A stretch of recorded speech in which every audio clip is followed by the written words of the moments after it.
छठी मैया की कथा सुनते हैं। छठी मैया की कथा सुनने से मनोकामनाएं पूरी होती हैं। पौराणिक मान्यताओं के अनुसार छठी मैया को सूर्य देव की बहन और ब्रह्म देव की मानस पुत्री माना जाता है। इनका नाम षष्ठी मैया है, जिन्हें आम बोलचाल की भाषा में छठी मैया या छठी मैया कहते हैं। छठ पूजा में सूर्य देव के साथ इस देवी का पूजन करते हैं। एक प्रकार से सूर्य देव और छठी मैया भाई बहन हुए। पौराणिक कथाओं के अनुसार जब ब्रह्मा जी ने सृष्टि की रचना प्रारंभ की तो उन्होंने अपने शरीर से के दो हिस्से किए, दायां भाग पुरुष और बायां भाग प्रकृति।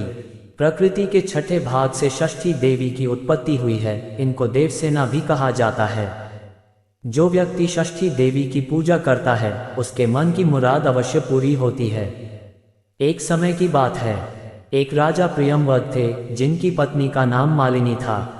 विवाह के काफी वर्ष बीतने के बाद भी उनको कोई संतान नहीं हुई। तब उन्होंने कश्यप ऋषि से इसका समाधान पूछा तो उन्होंने पुत्र प्राप्ति के लिए यज्ञ कराने का सुझाव दिया। कश्यप ऋषि ने पुत्र प्राप्ति के लिए यज्ञ किया और राजा की पत्नी मालिनी को प्रसाद स्वरूप खीर खाने को दिया। उसके प्रभाव से रानी गर्भवती हो गई, जिससे राजा प्रियंवद बड़े खुश हुए। कुछ समय बाद रानी ने एक पुत्र को जन्म दिया, लेकिन वह भी मृत पैदा हुआ। ये खबर सुनकर राजा बहुत दुखी हो गए। वे पुत्र के शव को लेकर शमशान गए और इस दुख के कारण अपना भी प्राण त्यागने का निश्चय कर लिया। जब वे अपना प्राण त्यागने जा रहे थे तभी देवी देवसेना प्रकट हुई। उन्होंने राजा प्रियंवद से कहा कि उनका नाम षष्ठी है। हे राजन, तुम मेरी पूजा करो और दूसरों लोगों को भी मेरी पूजा करने को कहो। लोगों को इसके लिए प्रेरित करो। देवी देवसेना की आज्ञानुसार राजा प्रियंवद ने कार्तिक माह के शुक्ल पक्ष की षष्ठी तिथि को छठ पूजा की।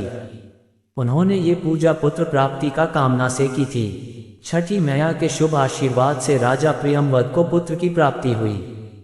तब से हर साल कार्तिक शुक्ल षष्ठी को छठ पूजा की जाने लगी। जो व्यक्ति जिस मनोकामना के साथ छठ पूजा का व्रत रखता है और उसे विधि विधान से पूरा करता है, छठी मैया के आशीष से उसकी मनोकामना अवश्य ही पूर्ण होती है। लोग पुत्र प्राप्ति और संतान के सुख जीवन के लिए यह व्रत रखते हैं।